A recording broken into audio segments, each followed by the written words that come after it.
निढाल होकर बालक भूमि पर पृथ्वी पर गिर पड़ा, चीख रहा है मैं कैसा भागा निकला, कहाँ पैदा हुआ रे विधाता, मरने के लिए मुझे कहाँ ला कर पटका है। मरते समय मैं कैसा अभाग्यशाली हूँ कि मरते समय अपने माता पिता का चेहरा भी नहीं देख पा रहा। अरे कोई सुनता हो मेरी माँ को जाकर जल्दी से बुला कर लाओ, एक बार मैं माँ को तो देख लूँ, जाने से पहले मेरी माँ से मुझे मिलाओ। चीखते चीखते पूरे शरीर में विष व्याप्त हो गया, कंठ अवरुद्ध हो गया, नाड़ी छूट गई, निढाल होकर गिर गया। इधर विश्वामित्र जी ने एक ब्राह्मण का वेश बनाया और जिस घर में तारा सेवा करती थी उस गली में जोर जोर से चिल्लाने लगे, इधर से उधर जाकर, अरे किनका बेटा सवेरे पुष्प चयन करने बाग में गया था, अरे उसको काले नाग ने डस लिया है, अरे किसका बालक था, कोई सुनता हो जल्दी से बच्चे को बचाओ, उसको काले नाग ने डस लिया है। और जैसे ही बाहर से अंदर आंगन में आवाज गई कि कौन का बालक पुष्प चयन करने बाग में गया था, उसको काले नाग ने डस लिया है। गोबर से चौका लगाते लगाते बाहर की ओर आ रही थी, तब तक तो चीख सुनाई पड़ गई, किसका बेटा गया है बाग में जिसको नाग ने डस लिया।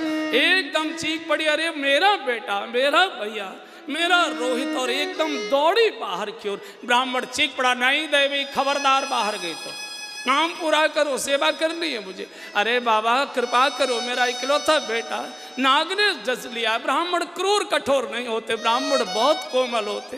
बाबा मुझे नहीं जाओगी, श्राप देता हूँ, मैंने पैसे से तुमको खरीदा है, मेरा अनुष्ठान खंडित होगा, पूरी व्यवस्था करके तब जाओ। अब आप कल्पना कर सकते हो, रानी नहीं है ये माँ है।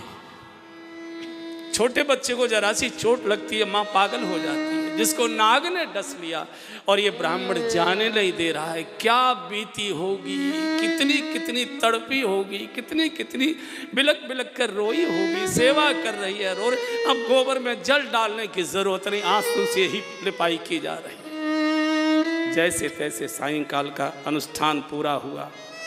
ब्राह्मण ने कहा कि जाओ बेटे का अंतिम संस्कार करके स्नान करके फिर आना, रात्रि की शयन आरती की तैयारी करनी। जैसे कोई गाय पहली बार बछड़े से ब्याई हो और किसान उस गाय को जंगल में जाकर बांध दे और दिन भर गांव की ओर मुंह उठाकर जैसे गाय रंभाती रहती है, और किसान जब रस्सा खोलता है तो जैसे रंभाती दौड़ती आकर अपने बच्चे को चाटने लगती है, ऐसे ही तारा की स्थिति हो गई। जैसे कहा जाओ, एकदम जैसे गाय ने रस्सा तोड़ा हो, दौड़ी चली आ रही है। रात्रि का अंधेरा हो गया, बाग में प्रवेश हुआ है, इधर से उधर दौड़ती है, पछाड़ खाती है। ओ भैया मेरा रोहित, मेरा लाल, मेरा बेटा, अरे भैया तुम कहाँ हो, रोहित जल्दी बोलो, कहाँ हो, तुम्हारी माँ पुकारती है। मैं आई हूँ बेटा, कहाँ हो तुम। और बेटा बेटा करते झाड़ियों में उलझते, वृक्षों से लिपटते, पछाड़ खाते, पागलों की तरह दौड़ते दौड़ते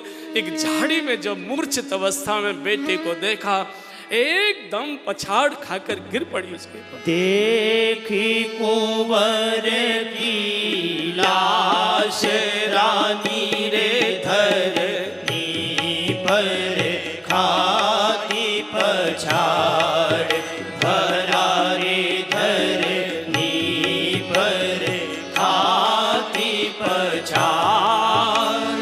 देखी कुंवर की लाश रानी रे धरनी पर खाती पछाड़, भला रे धरनी पर खाती पछाड़। चौड़ी में प्रभु लूट लई, मुँह पे विपत्ति एकदम घेरी। हाँ चौड़ी में प्रभु लूट लई, मुँह पे विपत्ति एकदम घेरी। कर विलाप अबला रोवे, प्रभु ले खबर अब मेरी, धरनी पर खाती पछाड़, भला रे धरनी पर खाती पछाड़। देखे कुंवर की लाश रानी रे धरनी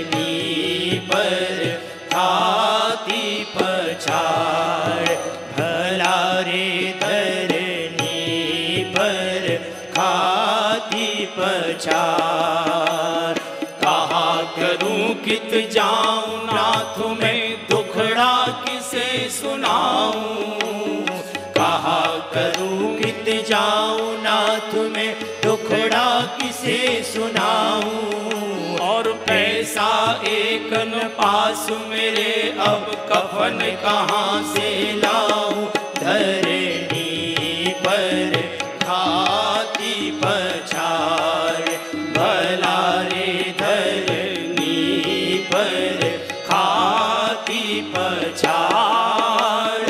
देखी गोबर की लाश रानी रे धरनी पर खाती पछाड़ भला रे धरनी पर खाती पछाड़। एकदम बेटे को मूर्छित अवस्था में पड़ा दे, एकदम उसी के ऊपर पछाड़ खाकर लिपट गई, एकदम छाती से लगा दे, मुंह से मुंह लगाकर मेरा भैया, मेरा बेटा, मेरा लाल, मेरा रोहित, आँख खोलो बेटा, बोलो ना, माँ की कर बोलो, बताओ कहाँ किसने काटा है, क्या चोट लगी है, मुझे बोलो, एक बार आँख खोलकर, मैं अकेले नहीं जाने दूंगी, मुझे साथ लेकर जाओ। अरे महाराज हरिश्चंद्र, आप हमको कहाँ छोड़कर चले गए, दौड़ कर आइए, आपका रोहित जा रहा है, एक बार बेटे का मुख देख लो राजन, कहीं से दौड़ कर आओ, इतना रो रही है, इतना रो रही है, मेरा बेटा, मेरा लाल, मेरा बालक, मेरा रोहित, छाती से लगाए, बार बार मुंह चूमती है, एक बार बोलो, एक बार बोलो। रोते रोते कहती है मैं क्या करूं, न इधर की रही न उधर की रही, कुछ भी तो पास नहीं। चक्रवर्ती नरेश का बालक अनाथ भूमि पर पड़ा है, कफन तक की व्यवस्था नहीं है, साड़ी फाड़ी है, लाश को लपेटा है, राज परिवार का बालक, इसको अर्थी में कंधा देने के लिए कोई नहीं है। माँ ने अर्थी सजाई, ये शायद सृष्टि की पहली और अंतिम घटना है कि कोई अपने बेटे की अर्थी कोई माँ तैयार करती हो, ये शायद न भूतो न भविष्य थी, ये परीक्षा की ऐसी क्रूरता है। ये लाश को लिटाया, कोई कंधा देने वाला नहीं, बेटे की अर्थी को अपने कंधे पर लेकर आए धरी मरघट, और जैसी रानी मरघट में आई है, अंधकार हो चुका है और रात गहरी हो गई, केवल लाशें जल रही हैं, उनका प्रकाश दिखाई दे रहा है, हजारों लाशें जल रही हैं, सैकड़ों जलने के लिए पड़ी हुई हैं, लोग चीख रहे हैं, रुदन कर रहे हैं, हाहाकार मचा है, कुत्ते भौंक रहे हैं, दुर्गंध भयानक, श्वास नहीं ली जा रही। रानी ने लाश रखी बेटी की और जो रुदन शुरू किया, दूर खड़े चांडाल वेश में महाराज जो टैक्स ले रहे थे, देखा कोई नई लाश आई है, दौड़े चले आए, देवी रोना धोना बंद करो यार, रोने से काम नहीं चलेगा, यहाँ रोज यही होता है, यहाँ सबको आना होता है,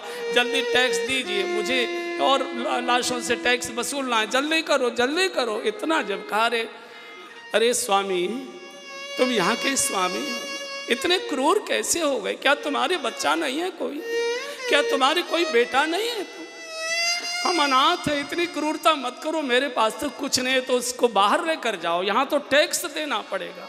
और जब इतनी क्रूरता की भाषा बोली, एकदम चिल्ला पड़ी, अरे राजन आप कहाँ हमको छोड़कर चले गए, जल्दी दौड़ कर आइए, आपका रोहित प्रतीक्षा कर रहा है, हमको छोड़कर जा रहा है, एक बार बेटे का मुख देख लीजिए राजन, पश्चाताप रह जाएगा, जल्दी दौड़ कर आओ। और जैसे ही कहा अरे राजन आप कहाँ चले गए, तो चांडाल वेश में महाराज हरिश्चंद्र खड़े थे।